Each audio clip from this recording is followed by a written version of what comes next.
عن مالک رضی اللہ تعالی عنہ بلغہ ان ابن عمر رضی اللہ تعالی عنہما كان يسأل هل يصوم أحد عن أحد أو يصلي أحد عن أحد۔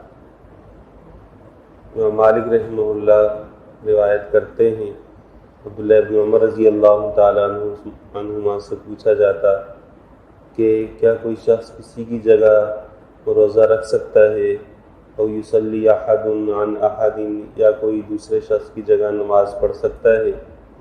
فقال لا يصوم احد عن احد ولا يصلي احد عن احد۔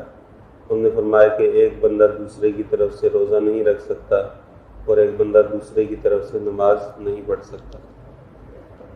یہ روایت موطا امام مالک میں ہے۔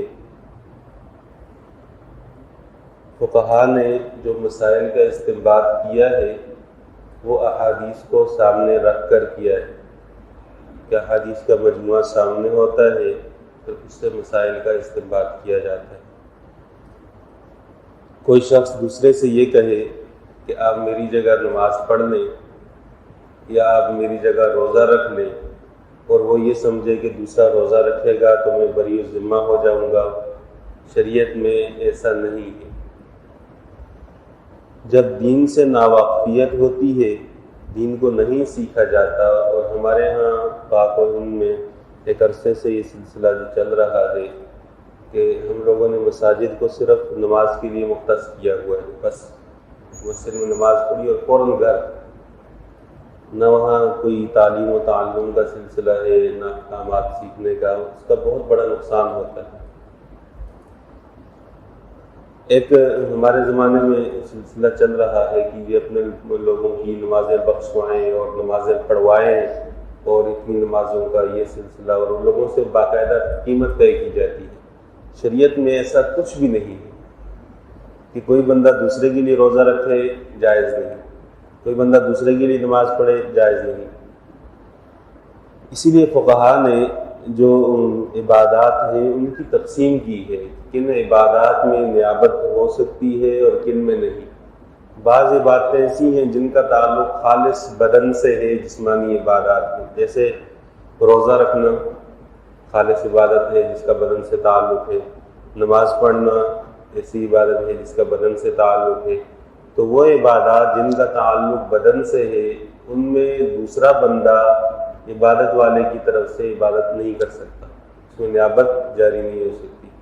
بعض عبادات وہ ہیں کہ جن میں نیابت جاری ہوتی ہے، یہ وہ عبادات ہیں جن کا تعلق مال سے ہے۔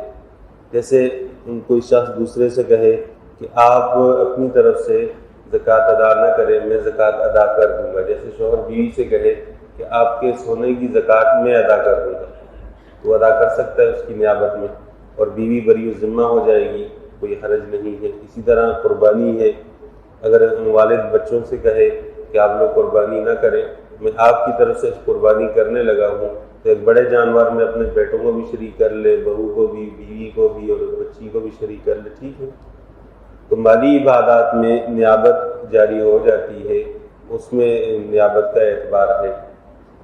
وہ عبادات جو مالی اور بدنی عبادت کا مجموعہ ہے، جیسے حج ہے، تو حج میں نیابت اس صورت میں معتبر ہوگی کہ جب خود بندہ معذور ہو، خود نہ کر سکتا ہو۔ جیسے ایک شخص حج پر قادر نہیں ہے تو اس وقت وہ دوسرے کو اپنی طرف سے حج بدن کے لیے بھیج سکتا ہے، دوسرا اس کی طرف سے جائے گا اور حج کر کے آ جائے گا۔ جب تک وہ خود قادر ہے اس وقت تک اس کے لیے حکم اصل یہ ہے کہ وہ خود اس عبادت کو انجام دے اور خود اس کو آخر تک پہنچا دے۔ البتہ جو مالی عبادات ہیں ان میں بغیر عذر کے، ایک بندہ خود بھی مالدار ہے، اس کی بیوی مالدار ہے، وہ بیوی سے کہتا ہے کہ آپ کی زکوٰۃ میں دے دوں گا، کوئی مسئلہ نہیں۔ باپ خود ہی مالدار ہے، بیٹا بھی مالدار ہے، باپ بیٹے سے کہتا ہے کہ آپ کی طرف سے زکوٰۃ میں دے دوں گا، ٹھیک ہے، کوئی بات نہیں۔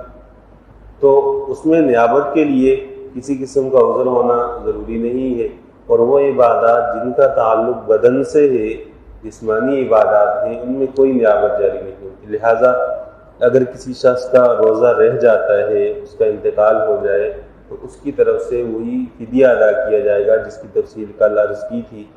امام مالک رحمہ اللہ نے، امام محمد رحمہ اللہ نے لکھا ہے کہ نمازوں کا حکم بھی روزے پر قیاس کیا جائے گا کہ اگر کسی کی نمازیں رہ جاتی ہیں تو ایک دن کی جو نمازیں ہیں 5 فرض نمازیں ہیں اور ایک واجب وتر ہے، ان 6 نمازوں کا فدیہ میت کی طرف سے ادا کیا جائے گا۔ اللہ سے امید یہ ہے کہ اللہ تعالیٰ اس کی وجہ سے میت کو معاف فرما دیں گے اور یہ نمازوں کا فدیہ اس کا قبول کیا جائے گا۔ حدیث میں روزے کے فدیے کا ذکر ہے اور اسی پر قیاس کرتے ہوئے نمازوں کے فدیے کا فقہا نے جو حکم دیا ہے اس پر ہے۔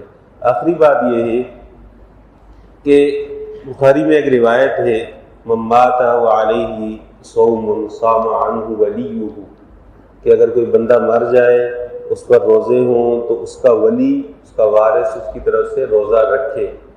یہ جو حدیث ہے کہ کوئی دوسرے کی طرف سے روزہ نہیں رکھ سکتا، اس سے اس حدیث کی وضاحت ہوتی ہے کہ وہاں صام عنہ ولیہ وہ اپنے اصلی اور حقیقی معنی میں نہیں ہے۔ صامہ کا مطلب تو ہوتا ہے کہ روزہ رکھنا، لیکن وہاں پر وہ اپنے حقیقی معنی میں الفاظ نہیں ہے، بلکہ اس سے مراد یہ ہے کہ ولی اس کے فدیے کا انتظام کرے۔ ولی کے ذمہ نہیں ہے کہ اپنے مرنے والے کی طرف سے روزہ رکھے، اس لیے کہ اس کی طرف سے کیسے روزہ رکھے گا؟ خود اپنے روزے اس کے ذمہ لازم ہیں، اپنے روزے رکھے گا۔ کہ کسی کے والد کا انتقال ہو گیا رمضان میں، تو جو روزے اس کے رہ گئے ہیں ان روزوں کا فدیے کا انتظام ولی کے ذمے ہے، نفس سے روزہ رکھنا یہ اس کے ذمے نہیں ہے۔ وہاں پر روزہ رکھنے سے مراد فدیے کا انتظام کرنا ہے، اور اس کی وضاحت اس حدیث سے ہو جاتی ہے۔ احادیث میں بعض اوقات بعینی ہی لفظی معنی مراد لینے سے احکامات بدل جاتے ہیں، اسی لیے فقہا نے جس طرز سے احادیث کو سمجھا ہے اس انداز سے لے کر حدیث کو چلا جائے تو وہ ہدایت کا ذریعہ بنتے ہیں۔ اللہ تعالیٰ سے دعا ہے دین اسلام